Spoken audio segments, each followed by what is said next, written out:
Công trình lần này của bên mình thì là một căn chung cư 2 phòng ngủ, 2 nhà vệ sinh.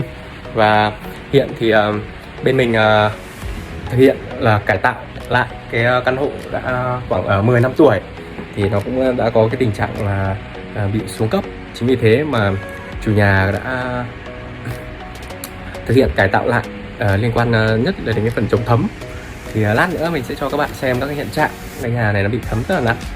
Bên mình đã xử lý, và lần này thì chủ nhà đã quyết định là sẽ ốp toàn bộ cái vách là vách gỗ. Thì một là khách hàng không muốn nhìn thấy những cái tình trạng là sơn nó bị bong tróc, hai nữa là để tạo cái thẩm mỹ nó cũng sẽ cao hơn.